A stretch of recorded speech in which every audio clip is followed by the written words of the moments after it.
তৃণমূলের সংহতি মিছিল চন্দ্রকোনা শহরে মিছিল শেষেই তৃণমূলে যোগদান করল তৃণমূলের নির্দল 2 জয়ী পঞ্চায়েত সদস্য। পশ্চিম মেদিনীপুর জেলার চন্দ্রকোনা 2 ব্লকের তৃণমূল কংগ্রেস ও চন্দ্রকোনা শহর তৃণমূল কংগ্রেস উদ্যোগে সংহতি মিছিলের আয়োজন। চন্দ্রকোনায় সংহতি মিছিলে উপস্থিত চন্দ্রকোনা 2 নম্বর ব্লক তৃণমূল কংগ্রেসের সভাপতি হীরালাল ঘোষ সহ অন্যান্যরা সংহতির বার্তা দিতে মিছিলের প্রথম সারিতে হাঁটতে দেখা যায় বিভিন্ন ধর্মগুরুদের। মিছিল শেষেই চন্দ্রকোনা 2 নম্বর ব্লক তৃণমূল কংগ্রেসের সভাপতি হীরালাল ঘোষের হাত ধরে তৃণমূলে যোগদান করল তৃণমূলের 2 জয়ী পঞ্চায়েত সদস্য। চন্দ্রকোনা 2 নম্বর ব্লকের ভগবন্তপুর 2 নম্বর গ্রাম পঞ্চায়েতের কল্লাও খুরসি বুথে পঞ্চায়েত নির্বাচনে আম চিহ্নে নির্দলে প্রার্থী হয়েছিলেন সাহেবা খাতুন, কালী শঙ্কর মণ্ডল। দুইজনেই নির্দলে বিপুল ভোটে জয়লাভ করেছিল। আজ তৃণমূলে যোগদান করলো ওই 2 পঞ্চায়েত সদস্য। তো হচ্ছে সোনার পাথর বাড়ির মতো কোশ্চেন করছো। সোনার পাথর বাড়ি হয়নি, তুমি হচ্ছে তৃণমূলের নির্দল, এবার হয় নাকি? ওরা যেহেতু নির্দল প্রতীকে জয়লাভ করেছে, দলের প্রতীকের প্রার্থীকে হারিয়ে, নিশ্চয়ই আমাদের দলের ছিল না। স্বাভাবিকভাবেই অফিসিয়ালি যদি ধরেও নিই যে আমাদের দলের বিক্ষুব্ধ হয়ে ওরা নির্দলের নমিনেশন করতে বাধ্য বা পরিস্থিতি অনুযায়ী তারা করেছিল, মানুষের তো সাপোর্ট পেয়েছে। এবং ওই কল্লা খুরসি ধাইখন ওই জনটা সিপিএমের আমলেও অত্যন্ত আমাদের ডানপন্থী বা আগে কংগ্রেস পরবর্তী ক্ষেত্রে তৃণমূল কংগ্রেসের শক্ত ঘাঁটি। সেখানে আমাদের দলের একটা বড় অংশ তারা অভিমানে হোক বা কোনো অপমানে হোক, যে কোনোভাবেই হোক, তারা একটু দূরে মুখ ফিরে নিয়েছিল। বাপিদাই এখানে ভগবন্তপুরের 2-এর ওই 3টে সংসদে আমাদের মোট বৈধ ভোটের 95 থেকে 98% ভোট আমাদের পক্ষে আসে। কাজেই সব দিনই আসে। এটা সিপিএমেরা বলে আমাদের কোথাও রিগিং মেশিনারির দ্বারা এগুলো হয়, তা কিন্তু নয়।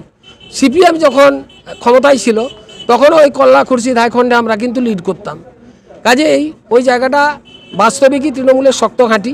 সেখানে ভুল বোঝাবুঝির জন্য হয়তো একটা দুটো ভাগ হয়ে গেছিলো, এবং সেই ভাগের জায়গা থেকে আমরা চাইছি তাদেরকে এক করতে হবে, এবং সেই জায়গায় তারা কেন দূরে থাকবে অভিমানে। ওরা দলের কাছে প্রেয়ার দিয়েছিল।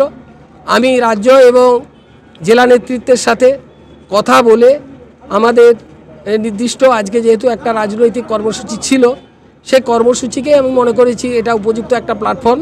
সেই কারণে ওদের অফিসিয়ালি আমরা দলের নেতৃত্বের পক্ষ থেকে ওদের হাতে ঝান্ডা তুলে দিয়েছি। তো ওরা 2 জন পঞ্চায়েত সদস্য ওই অঞ্চলে আমাদের বোধহয় বিজেপির বোধহয় আছে, কতজন আছে? একটা, এবং 2 জন নির্দল, মোট 3 জন আমাদের বিরোধী পক্ষের সদস্য ওখানে জয়লাভ করেছিল। মানে তৃণমূল কংগ্রেসকে হারিয়েছিল 3 জন সদস্য, তার মধ্যে 2 জন আমাদের দলে চলেছে। যিনি আছেন তিনিও দেখবেন খুব তাড়াতাড়ি আমাদের দলে আসবেন। হ্যাঁ, আপনি তো নির্দল হয়ে দাঁড়িয়েছিলেন, আজকে হঠাৎ তৃণমূলে যোগদান করলেন। আমাকে হচ্ছে মমতা দিদি সব কিছু ভালো লেগেছে বলে তার জন্যই হচ্ছে আমি হচ্ছে তৃণমূলেতে হচ্ছে যোগদান করেছি। তৃণমূলের নির্দলের প্রার্থী তো জয়লাভ তো করেছিলেন, এলাকার মানুষ কোনো রকম আপনাকে ভয় না। তাহলে হঠাৎ এরকম তৃণমূলে আমাকে এই দলটা ভালো লেগেছে বলেই তার জন্য আমি এতে যোগদান করেছি। না, আপনারা তো অনেক সমর্থক ছিল যারা আপনাকে পছন্দ করে ভোটটা দিয়েছিল, তারাও কি যোগদান করলো? হ্যাঁ, তারাও যোগদান করেছে। কার হাতে যোগদান করে? ব্লক সভাপতি। ব্লক সভাপতির হাতে? হ্যাঁ। আপনার নাম? আমার নাম সাহেবা খাতুন। কোন বুথ থেকে দাঁড়িয়েছিলেন? কল্লা বুথ। কল্লা বুথ, নির্দল হয়ে? হ্যাঁ। নির্দল হয়ে দাঁড়িয়েছিলেন।